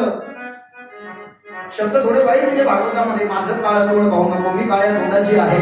काळ्या तोंडाची म्हणजे बिलकुल काळं लावलेलं नाही तव्याचं, तोंड काळं करणं असं म्हणतात त्याला शास्त्राच्या परिभाषेमध्ये। जसं कैकेयीने करून घेतलं होतं, काही लोक म्हणतात नाही केलं कैकेयीने, कारण की कुंजतम राम रामेति मधुरम मधुराक्षरम आरुह्य कविता शाखा वंदे वाल्मीकि कोकिलम आपदापहर्तारम दातारम सर्वसंपदाम दर्शनम यमदूतानाम राम रामेति दर्शनम। जैसा लिखा है नित्य वैसा ही राम को करना पड़ा, इसलिए कैकेयी का भी कैरेक्टर उसने लिख दिया था ना, तेरे रामायण मूळ रामादि, है की नाही? मूळ रामादि रामायण केलं 60,000 वर्ष अगोदर वाल्मिकीने लिहिलं होतं. वर्तुन दावेन म्हणे रामा, जसं जसं लिहिलंय वाल्मिकीने तसं तसं सगळ्यांना करावं लागलं. म्हणून बरेच भाव आहेत. एक आहे की कैकेयी नाव कोणी ठेवत नाही, सुमित्रा कौशल्य भरपूर नाव आहे, कैकेयी नाव कोणी ठेवत नाही. सुरुचीला भेटायला गेला, माते तू तुझ्या मनाला खाऊ नकोस, वाईट वाटून घेऊ नकोस, मला तुझ्याबद्दल काही वाटत नाही. अगं तू जर का त्या दिवशी माझा हात धरून मला खाली जमिनीवर आपटलं नसतंस तर मला देवाचं दर्शन करायची बुद्धी झाली नसती. तू मला जर का जमिनीवर आपटलं नसतंस तर माझ्या आईला भांडून मी जंगलात गेलो नसतो, मला भगवान विष्णू भेटले नसते आणि त्यांचं वरदान मला भेटलं नसतं. याला जबाबदार तू कारणीभूत आहेस, तुझ्यामुळे आज मला जगाच्या मालकाचं दर्शन झालं. आईची सांत्वना केली, आईचं मोठेपण आईच्या पाया पडला. जैसे मेरी माँ सुनीती मुझे है वैसी तू है. आणि मग सुनीतीला भेटला, राजा झाला. राजा झाल्यानंतर हातामध्ये शस्त्र घेतलं आणि यक्ष राक्षसांना मारण्याकरता जाऊ लागला. ध्रुव आजोबा आले ध्रुवाचे स्वयंभू म्हणून, अरे बेटा एवढं मोठं साक्षात दर्शन केलं भगवंताचं तू, तरी देखील तुझ्या मनामध्ये विकार शिल्लक आहे, हे विकार चांगले नाही. ब्रह्माचे जादूर घडला ध्रुवाला, मानस सरोवरामध्ये नेलं, आत्मस्वर्गामध्ये स्नान करवलं आणि ध्रुवाला 30,000 वर्ष ध्रुवाने राज्य केलं. ध्रुवाला उत्कल नावाचा मुलगा झाला. उत्कल मोठा मुलगा आहे ध्रुवाचा. उत्कलाला राज्याभिषेक केला आणि 36,000 वर्षानंतर उत्कलाला राज्यपद देऊन ध्रुव एक दिवस नदीवर स्नानासाठी आला. स्नान करून जेव्हा बाहेर आला तेव्हा भगवान विष्णूंचे पार्षदगण विमानात उतरले आणि ध्रुवाला नमस्कार केला. हम भगवान विष्णु के पार्षद हैं, भगवान विष्णु ने आपको ध्रुव पद दिया है, ध्रुव पद से सम्मानित किया है, आप हमारे साथ में आने के कष्ट करें.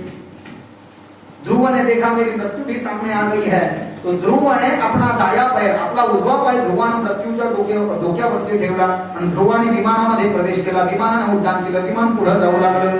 थोडं पुढे विमान गेलं असेल समजा पिसादेवी पासून आंबेडकर चौकापर्यंत, तो ध्रुव म्हणाला, मेरे मन में एक इच्छा है क्या, मेरी माँ को भी मोक्ष देना है. ज्ञानदेव म्हणे नाम जपा हरिचे परंपरा त्याचे कुळ शुद्ध. ध्रुव चिंता मत करो, यू डोंट वरी, जिस घर में तुम्हारे जैसे भक्त जन्म लेते हैं उसका पूरा घर मोक्ष का अधिकारी हो जाता है. तुम्हें तो ध्रुव तारा दिया ही दिया है, लेकिन तुम्हारी माँ का विमान तुम्हारे सामने. ध्रुव ने देखा विमान से बाहर तो ध्रुव की माँ का विमान जो है ना ध्रुव के भी आगे जा रहा था. प्रेम से कहिए श्री राधे. एक बार भजन करेंगे खड़े होकर के, खड़े होकर के भजन करेंगे एक बार. ज्ञानोबा माऊली माऊली तुकाराम, ज्ञानोबा माऊली माऊली तुकाराम, ज्ञानोबा माऊली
चंभुर्विजायतः शिष्टेन दत्तसुच्छाः पंचपुत्रान् कलमशाः रिपुंजयं विप्रं रतलं रततेजसं विपोरारदं रहतिं चाक्षुषं सर्वतेजसम्।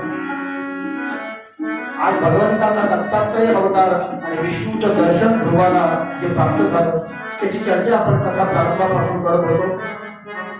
ध्रुवाच्या पुढच्या वंशाचं वर्णन केलं, ज्यामध्ये आणखी भगवंताच्या 22 अवतारापैकी एक अवताराचं प्राकट्य झालेलं आहे, जिसको प्रथु कहा गया है।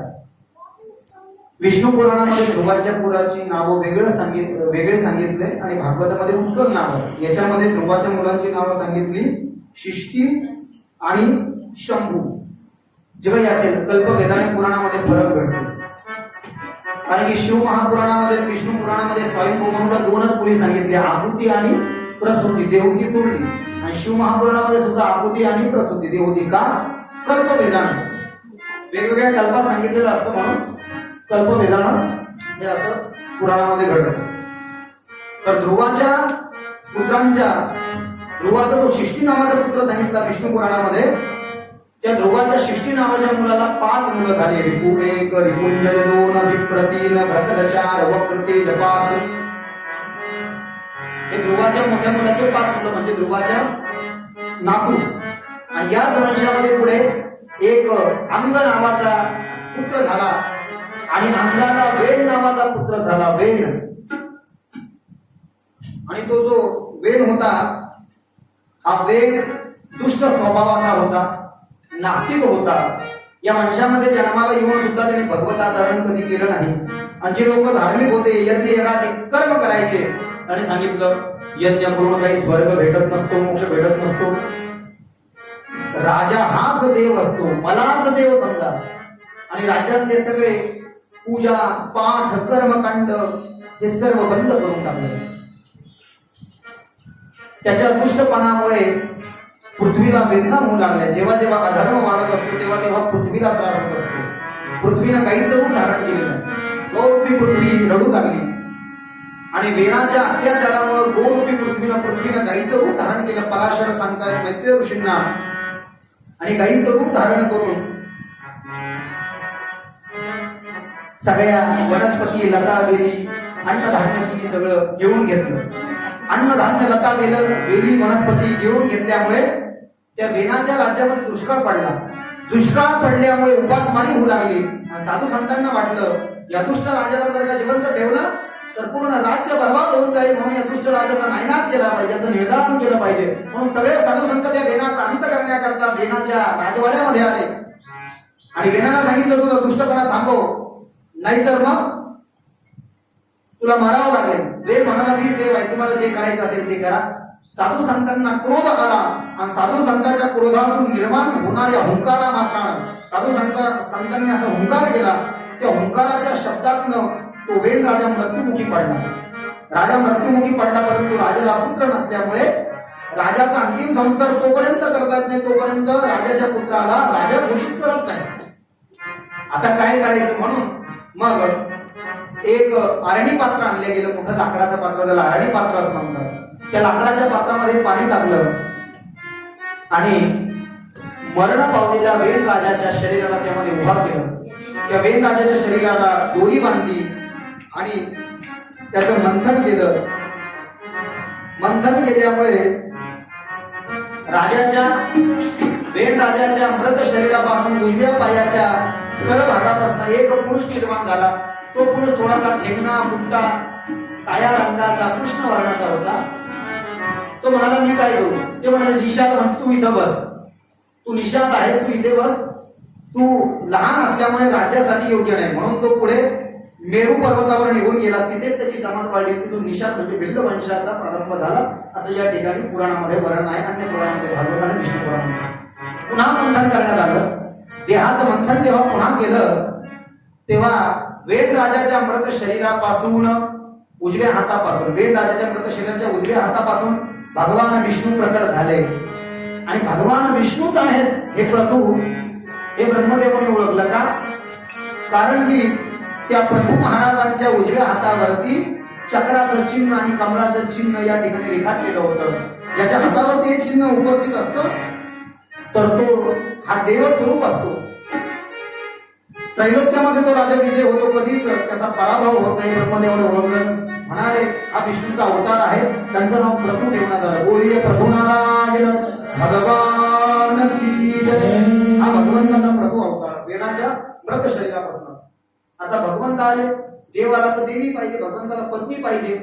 मग कुठे बघत बसणार, बघण्याची भानगड नको म्हणून पुन्हा मंथन केलं. पहिल्यांदा मंथन केलं, तो निशात निघाला, त्याला पर्वतावर पाठवलं. दुसऱ्यांदा मंथन केलं, भगवान विष्णू प्रथम म्हणून निर्माण झाले. तिसऱ्यांदा जेव्हा मंथन केलं तेव्हा वेद राजाच्या मरण पावलेल्या शरीराच्या डाव्या हातापासून लक्ष्मी माता प्रकट झाली आणि तिचं नाव होतं अर्ची. बोलिये अर्ची लक्ष्मी माता की जय. ही भगवान प्रथूंची पत्नी. या अवतारामध्ये विष्णू पुराणामध्ये संकेत कमी केला. गाईच्या पाठीमागे लागले आणि गाईला म्हणाले, माझ्या राज्यातल्या ज्या काही वस्तू तू गडप केल्या आहेत त्या बाहेर काढ. ती म्हणाले, तुम्ही पृथ्वीचं दोहन करा. दोहन करा म्हणजे पृथ्वीचं मंथन तुम्हाला करावं लागेल. तुम्ही जेव्हा पृथ्वीचं मंथन कराल, मंथनातूनच एक एक वस्तू निघत असते ना, आहे की नाही? आपण जेव्हा मंथन करतो तेव्हाच या ठिकाणी ताक एकीकडे, लोई एकीकडे आणि मग कढईमध्ये तूप आपण निर्माण करतो. तशा पद्धतीनं मी ज्या गडप केल्या होत्या वस्तू, कशामुळे? तुमच्या वर्णांनी अधर्म केला. आणि जेव्हा जेव्हा अधर्म वाढत असतो तेव्हा मला त्रास होतो, गाईला त्रास होतो, म्हणून मी त्या वस्तू गडप केल्या. तुम्हाला त्या वस्तू पाहिजे ना? अन्नधान्य पाहिजे, वनस्पती पाहिजे, लता वेली वनस्पती औषधी. एका राज्याला गावाला जाण्याकरता काय पाहिजे? बिमार पडलं तर औषधी पाहिजे, वनस्पती म्हणजे झाडं झुडपं पाहिजे, खायला अन्नधान्य पाहिजे. तेच सगळं गाईने गिळून घेतलं होतं वेणाच्या दुष्टपणामुळे. ते माझे वडील होते, पण आता मी धर्मानं राज्य करणार आहे म्हणून तू ते मला वापस दे. गाईने सांगितलं पृथ्वीचं दोहन करा. प्रथु राजानं पृथ्वीचं दोहन केलं आणि प्रथु राजा येण्यानं प्रजा सुजलाम सुफलाम झाली. दुष्काळामध्ये जगत असलेल्या प्रजेला या ठिकाणी प्रथु राजानं अन्नधान्य, लता वेली वनस्पती औषधी जीवन उपयोगी सगळ्या वस्तूंची प्राप्तता करून दिल्यामुळे हा अवतार श्रेष्ठ असा मानला गेलेला आहे. बोलिये प्रभू नारायण भगवान की जय. पुढे भगवान प्रथुला अर्चीपासून 2 पुत्र झाले. एकाचं नाव अंतर्धान आणि दुसऱ्याचं नाव वादी. आता हे जे 2 मुलं आहेत, अंतर्धान व शिखिंडिनी. अंतर्धानाचं लग्न झालं शिखिंडिनी नावाच्या राणीसोबत आणि अंतर्धान म्हणजे प्रथु राजाच्या मोठ्या पुत्राला शिखंडिनी पत्नीपासून अविर्धान नावाचा पुत्र झाला. अविर्धानाचं लग्न झालं धिषणेसोबत. अविर्धानाला धिषणेपासून 6 मुलं झाले. त्यांची नावं प्राचीन, बरही 1, गय 2, शुक्र 3, कृष्ण 4, गजपाच आणि अजित 6. हे वंश का सांगावं लागतात माहिती का? थोडे हे जर का नाही सांगितलं, डायरेक्ट करत नाही कोण कोणाचं पोरगण, मग कशी कथा आली बा डायरेक्ट, असं आहे. म्हणून कोणत्याही पुराणाचं लक्षण आहे, तुम्ही कोणतंही पुराण पहा, 18 पुराणाला लक्षण असतात. 5 लक्षणांनी पुराण युक्त असतं. कोणतंही पुराण असू द्या, त्याचे लक्षण 5 आहे. त्या 5 गोष्टी त्याच्यात असतात की त्याला पुराण समजायचं. तर कोणते लक्षण? सर्ग 1, प्रतिसर्ग 2, वंश 3, मन्वंतर वर्णन 4 आणि वंशानुचरित 5. सर्ग म्हणजे मुख्य सर्ग, ब्रह्मा विष्णू महेश. प्रतिसर्ग म्हणजे महाकाली, महालक्ष्मी, महासरस्वती.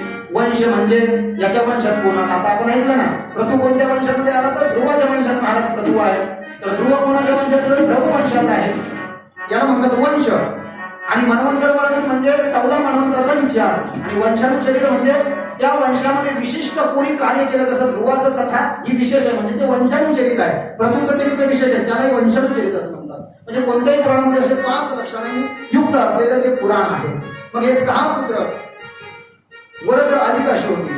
आता प्राचीन बरही हा जो होता, हा प्राचीन बरही हा महान प्रजापती झाला. त्या प्राचीन बरहीनं अनेक यत्न केले आणि प्रजेचा मोठा विस्तार केला. त्या प्राचीन बरहीच्या राज्यामध्ये पृथ्वीवर अनेक दुष्ट लोक पसरले होते. त्या सर्व दुष्ट लोकांचा निपात करून त्या प्राचीन बरहीनं उत्तम पद प्राप्त केलं, म्हणूनच त्याला हे नाव प्राप्त झालं होतं, प्राचीन आणि बरहीश. बरहीश म्हणजे दुष्टांचा नाश करणारा. नंतर त्याने समुद्राची मुलगी सुवर्ण यांच्याशी विवाह केला. समुद्राची कन्या सुवर्ण, समुद्राच्या कन्याच्या त्या सुवर्णाची जे नाव आहे तिच्यासोबत या प्राचीन बरहीचं लग्न झालं. आणि त्या प्राचीन बरहीला त्या सुवर्ण नावाच्या पत्नीपासून 10 पुत्र झाले. ते 10 पुत्र त्यांना प्राचेतच नाव पडलं. काय? प्राचीन बरहीचे 10 पुत्र जे आहेत ना, सुवर्ण राणीपासून झालेले, त्यांना प्राचेतच असं नाव पडलं. आणि ते प्राचेतस भगवान विष्णूची तपश्चर्या करण्याकरता समुद्रामध्ये गेले आणि भगवान विष्णूची तपश्चर्या करू लागले. भगवान विष्णू प्रसन्न झाले, समुद्रामध्येच दर्शन दिलं. काय पाहिजे आम्हाला? सृष्टीचा विस्तार करायचा आहे, आमच्यामुळे प्रजेची वृद्धी व्हावी, म्हणजे प्रजा वाढली पाहिजे, जग वाढलं पाहिजे, असं आम्हाला वरदान द्या. त्या प्राचेतसांना भगवंतांनी वरदान दिलं, तथास्तु म्हणून तुमच्यामुळे प्रजेची वृद्धी होऊन जाईल. पण जेव्हा हे भगवान विष्णूची तपश्चर्या करायला गेले होते प्राचेतास, तर त्यांच्या वडिलांनी ह्या जगाची जबाबदारी त्या प्राचेतसांवरती दिली होती. आणि अनेक वर्षाची तपश्चर्या करायला पाण्यात गेल्यामुळे पृथ्वीचं रक्षण करणारं तेव्हा कोणी नव्हतं, असं पराशर मंत्र्याला सांगतात. म्हणून हे तपश्चर्याला करायला गेलेल्या वेळेमध्ये इकडं पृथ्वीमध्ये सगळीकडे वृक्ष वृक्ष झाले, वृक्षानं सगळीकडे या ठिकाणी अंधार करून टाकला, प्रकाश कुठे शिल्लक राहिला नाही. जेव्हा हे प्राचेत भगवान विष्णूंचं दर्शन करून वरदान येऊन बाहेर आले पाण्याच्या समुद्राच्या बाहेर की आम्ही प्रजेची वृद्धी करू, तेव्हा इकडे तिकडे सगळीकडे अंधार पसरलेला होता, यांना प्रकाश दिसेला. म्हणून यांना राग आला आणि रागाच्या भरात या 10 प्राचेतसांनी म्हणजे प्राचीन परीच्या 10 पुत्रांनी हातामध्ये तलवार घेतली बाबूजी आणि या पृथ्वीवरचे सगळे झाड कापत सुटले. जेव्हा निबिड अशा अरण्यामध्ये यांनी प्रवेश केला तेव्हा चंद्र प्रसन्न झाला आणि चंद्र म्हणाला, निसर्गाचा असा नाश करू नका, याला कारण आहे. आज हे वृक्ष तुम्हाला कापावं लागतात, त्याचं कारण मी तुम्हाला सांगतो की जुन्या काळामध्ये एक कंडू नावाचे ऋषी होऊन गेले. चंद्र सांगतोय त्या प्राचेतसांना, जे विष्णूचं दर्शन करून आले आणि पृथ्वीवरचे झाडे कापत सुटले, कारण सगळ्या पृथ्वीवर झाडं झाले होते. कोणी त्याचं विल्हेवाट लावणारं नव्हतं. झाडं घ्यावं लागतात पण कमी प्रमाणात, त्याची काही फांद्या वाढल्या तर कमी करावं लागतात, रस्ते करावं लागतात. सगळीकडे जर का झाडं असं दिसायचं कसं? अंधारच झाला होता, प्रकाश राहिला नव्हता, म्हणून झाडं कापत सुटले होते. मग चंद्रानं सांगितलं, तुम्हाला इतिहास सांगतो, कंडू नावाचे ऋषी होते, सरस्वती नावाच्या नदीवर राहायचे, त्रिकाल संध्या करायचे.